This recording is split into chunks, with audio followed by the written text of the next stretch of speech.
안녕하세요. 종목 골라주는 남자입니다. 오늘도 엄청 뜨거운 장이었죠. 이렇게 다 올라가는 것 같은데 제가 산 종목은 크게 움직임이 없어서 소외감을 느끼는 장이었습니다. 코스피도 이렇게 되면 더 가겠죠. 대형주들이 계속 움직임이 좋기 때문에 오늘도 뭐 선물 옵션들도 다 굉장히 강하게 움직였던 걸로 저는 했어요. 그럼 지수가 앞으로 우상향할 거다. 코스닥도 더 올라갈 것으로 보인다. 이 상대적 박탈감을 잘 하는 게 진짜 중요한데 대부분 사실 그거를 잘 못해요. 저도 이 검색식도 만들고 공부도 하고 하지만 그런 기법들이 개개인한테 사실 큰 의미가 없는 이유가 그런 뭐 눌림목에서 잡는 검색식이든 낙폭과대 종목을 잡는 검색식이든 100%를 보장하는 검색식은 없고 거기서 이제 확률이 좀 높은 게임을 하겠다라는 건데 진행되는 과정에서 있는 지지부진함 그리고 다른 종목들은 또 올라가고 내가 살까 말까 했던 종목이 또 상한가를 가, 또 15%를 가. 여기서 오는 상대적 박탈감을 견디지 못하고 내가 가진 종목을 마이너스 2%, 3%에서 손절을 하고 얼른 갈아타고 다시 10% 손해보고 뭐 이런 그 안 좋은 사이클의 반복이 되다 보면 이제 손해를 입고 주식 이제 안 해 이렇게 떠나게 되는 거죠. 거기다 레버리지까지 쓰면 문제가 되는 건데 어쨌든 이제 지수는 높아질 거다, 더 갈 거다라는 게 좀 눈에 보이는 상황이니까 비록 내가 가진 종목이 많이 오르지 않았더라도 좀 안심하고 즐길 수 있으면 좋겠어요. 오늘 제 구독자 중에 한 분이 댓글을 아주 기분 좋은 댓글을 달아주셨는데 제가 예전에 LG전자에 관한 투자 아이디어를 공유를 했던 영상이 있는데 그 영상을 보고 LG전자 우를 매수하셨대요. 6만 5천 원 정도에 매수를 하셨다고 하더라고요. 아마 LG전자는 비싸서 우를 잡으셨지 않았나 싶은데 오늘 이제 이렇게 28%가 나와서 감사하다고 댓글을 남겼는데 이건 뭐 본인 선택이었고 본인 몫이니까 본인이 잘한 겁니다. 근데 이런 좀 투자 아이디어를 가지고 매수를 하는 방법이 있고 그리고 많이 떨어진 종목을 사는 방법이 있고 그 다음에 급등하는 종목을 따라가는 방법이 있고 급등한 종목이 급락했을 때 따라가는 방법이 있을 텐데 본인 성격에 맞는 매매 방법을 꼭 정해놓고 매매를 하셔야 되고 그 다음에 뭐 돌파 매매, 낙폭과다 매매 둘 중에 하나가 익숙해졌다면 또 다른 매매도 적은 돈으로 한 번씩 해보면서 좀 이 순리를 깨닫는다고 해야 되나요? 그렇게 좀 자기만의 기법을 좀 익히고 투자 철학, 마인드 세팅을 좀 이렇게 견고하게 하는 게 좋습니다. 아무튼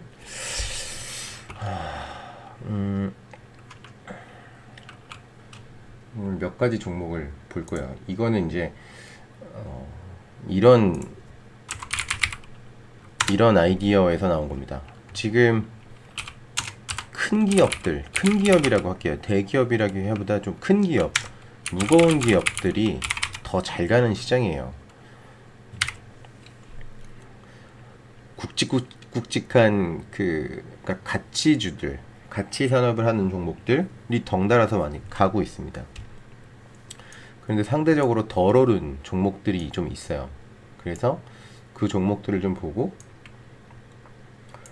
제 검색기에 걸린 종목들 중에 괜찮은 종목들을 몇 개 언급하고 마치도록 하겠습니다. 일단은 GS는 제가 얼마 전에 이제 매수했다고 얘기했던 종목인데 금호석유가 오늘 굉장히 움직임이 좋았을 겁니다.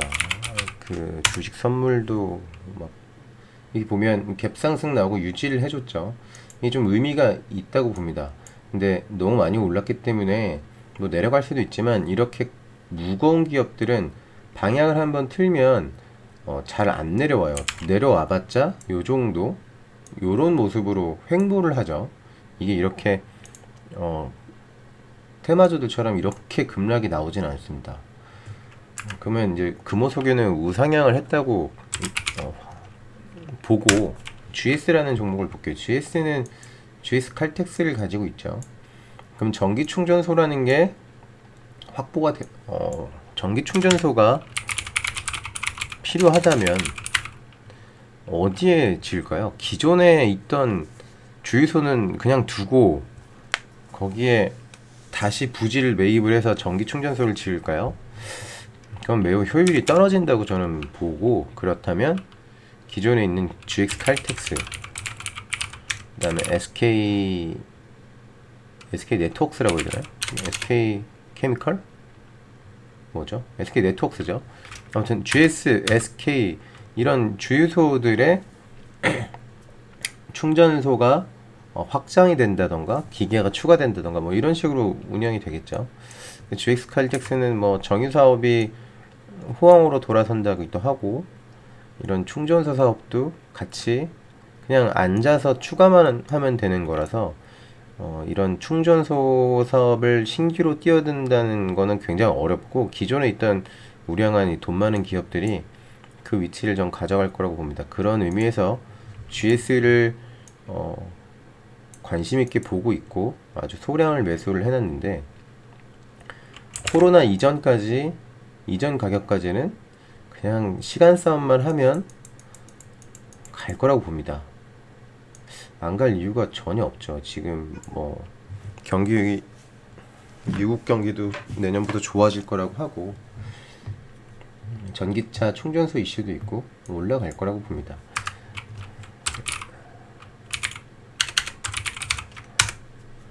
SK 네트워크도 굉장히 무거운 종목인데 고개를 들고 조정받은 다음에 이렇게 나왔어요. 이 종목도 마찬가지로 무거운 종목이기 때문에 이게 여기까지 이렇게 내려오지는 않을 겁니다. 여기서 이렇게 횡보를 받다가 쭉 가거나 내일 당장 이렇게 움직일 수도 있죠. 어쨌든 SK 네트워크도 움직임이 나왔다. 그리고 현재 지금 대기업들이 외국 기업, 외국 스타트업들을 인수합병을 굉장히 열심히 하고 있고 약간 경쟁이 붙은 느낌이에요. 우리나라 기업들이 아마 올해부터는 세계적으로 굉장히 두각을 나타내지 않을까 라고 생각합니다. 거기에 당연히 이 대기업들이 메리트를 얻겠죠. 그 다음에 코오롱도 급등한 후에 조정을 받고 저점을 계속 올리면서 가고 있습니다. 이런 박스권에 있고 지금 정확하게 저항선 위치에 있어요. 그럼 이 저항선을 한번 뚫어주면 그때부터는 한 번 정도 꺾일 수도 있겠지만 어쨌든 우상향 할 거라고 보입니다. 뭐 실적도 굉장히 좋고 적어도 코로나 이전까지 35,000원까지는 열어두고 시간 투자를 하면 수익이 무조건 날 종목이고, 지금 뭐 구름대 위에도 있고요. 차트가. 그 다음에 오늘 두산 밥캣 블루 웨이브라고 하죠. 미국 시설 투자, 설비 투자, 시설 투자, SOC 사업이 엄청나게 뭐 2,000조를 투자한다고 하죠. 그럼 거기에 들어가는 게 이런 건축 장비들, 건설 장비들, 중장비들이 수요가 늘 겁니다. 근데 두산 밥켓은 오늘 이렇게 고점을 뚫어줬다가 내려갔다가 다시 한번 상승하려는 사인을 보여줬어요. 지금 구름대 위로 뚫어줬고, 제가 자주 말하는 거죠. 추세 이탈 후에 저점 확인하고 고개를 들고 한번 눌림목, 이제 아마 우상향으로 방향을 잡을 거라고 보입니다. 두산 바켓도 관심 있게 보시면 좋을 것 같고, 그 다음에 한양 디지텍. 한양 디지텍은 한양 ENG 뭐 이 한양 형제들 중에 한 명이죠. 차트가 너무 좋습니다. 여기 이렇게 하락이 끝났고 저점 한 번, 두 번 확인하고 이제 구름대 위로 올라왔어요. 여기 이제 주력 사업이 이제 반도체 패키징, 시스템 반도체 패키징, 그러니까 그 우리가 모듈이라고 하겠네요. 모듈을 생산하는 업체고, 주력 사업 중에 하나가 통신 장비에 들어가는 모듈을 납품하고 있습니다. 올해도 뭐 그 미국 5G 경매라고 하죠. 그 경매가 끝났고 이제 본격적으로 5G 장비들 수요가 올해부터 나올 거라고 예측되는 가운데 당연히 수혜를 보겠죠. 그리고 주가는 현재를 반영하는 게 아니라 미래를 반영하는 겁니다. 미래에 좋아질 거다. 미래의 시장 크기가 2배 이상 좋아질 거다. 뭐 이런 전망이 있다면 주가가 따라서 2배, 3배씩 올라가는 거죠. 한양 디지텍도 관심 있게 보면 좋을 것 같고요. IT센이라고 있습니다. 회사 시가총액이 굉장히 작은데 이 회사는 M&A를 굉장히 잘했고 매출액도 좋아요. 매출액 대비 영업이익이 좀 떨어지긴 하는데 저 영업이익은 어느 순간을 기점으로 굉장히 좋아질 수도 있을 거라고 저는 판단하고 있습니다. 소프트웨어 회사고 지금도 보면 이렇게 저점을 끝냈고 고개를 들면서 오늘 이렇게 구름대를 뚫어주는 지점에서 다시 한번 상승이 나왔어요. 그러면 이 종목이 뭐 이렇게 갈 거냐? 그렇진 않겠죠. 오랜 조정을 받았고 상승이 나오면 한 번은 눌림목이 오는데 그 눌림목을 기다리던지 아니면 지금부터 분할 매수가 들어가던지 이런 식으로 매매 전략을 정해서 대응을 하면 IT센도 큰 수익을 볼 수 있을 거라고 봅니다. 전고점이 83,300원인데 8,300원까지 갈 수 있을 만한 실적을 보여주는 회사니까 IT센도 관심 있게 보시면 좋을 것 같아요. 뭐 이런 강한 상승이 나온 DNA를 가지고 있는 회사입니다. 그러니까 뭐 크게 걱정 없이 여기서도 이런 상승이 충분히 나올 수 있지 않을까라고 보입니다. 일단 적어도 코로나 이전까지는 주가가 회복이 돼야 된다 라고 보여지고요. 하나 더 SFA라는 회사를 볼게요. 차트가 너무 지저분한데 SFA는 스마트 팩토리 대장주입니다. 여기가 저항선이라고 보고 여기가 저항선을 뚫어줬다가 다시 저항선 밑으로 내려가서 저점을 2번 확인했어요. 1번, 2번. 그리고 고개를 들은 후에 조정, 고개 들고 조정, 다시 올라갑니다. 이러면 적어서 여기서 급등이 나오지 않더라도 이런 박스권을 이 저항선을 한 번만 더 뚫어주는 걸 기대해보고 매수가 들어도 되겠죠.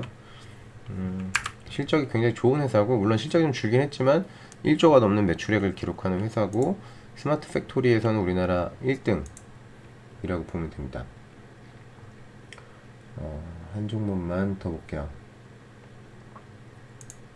넥센타이어도 그렇고 한국엔컴퍼니도 그렇고 오늘 타이어 관련된 회사들이 다 상승이 나왔어요. 한국엔컴퍼니도 이렇게 하락 추세를 오늘 강하게 뚫어주는 상승이 나왔죠. 그리고 여기 구름대 위에 이렇게 걸쳤습니다. 이게 내일 이렇게 음봉이 나온다면 그냥 땡큐 하고 바로 매수가 들어가면 될 것 같아요. 넥센타이어까지 한번 보고 넥센타이어도 진작에 구름대 위로 올라왔고 상승, 조정, 상승. 그러면 이렇게 한 번 더 눌림목이 나오겠죠. 안 나올 수도 있고 눌림목을 기다렸다 매수하셔도 되고 지금부터 매수가 들어가셔도 되고 네, 뭐 그렇게 생각합니다. 적어도 이 코로나 이전 가격 9,000원대까지는 마진이 굉장히 많은 종목이니까 시간 투자를 하면 수익이 난다. 그게 뭐 3달이 됐든 4달이 됐든 가지고 있으면 수익이 나는데 내가 수익을 한 종목을 잘 매수해서 그 해에 30% 수익을 본다면 정말 수익률이 높은 겁니다. 그런 관점에서 보면 좋은 종목들이 많아요. 내가 이렇게 왔다 갔다만 하지 않으면 좋은 상황입니다. 시장이 좋아서. 그 다음에 우양이 드디어 고개를 들고 있습니다. 제가 여기 이제 구름대 앞에서 상승이 끝나지 않은 종목들은 이렇게 구름대 앞에서 이렇게 고개를 들어주는 경향이 있어요. 구름대 안에서 이제 뚫지 못하고 이렇게 내려가면 뭐 이렇게 내려가 버리는데, 이 종목은 신규 상장주고 이 정도의 저항선을 다 뚫고 올라온 종목이기 때문에 이 밑으로 내려갈 이유가 없습니다. 성장하는 사업을 하고 있고, 그래서 이 구름대 앞에서 이렇게 강한 상승이 나오지 않을까 라고 기대하고 있습니다. 아무튼 오늘 영상은 여기까지 하도록 하겠습니다. 모두들 성공 투자하시기 바랍니다.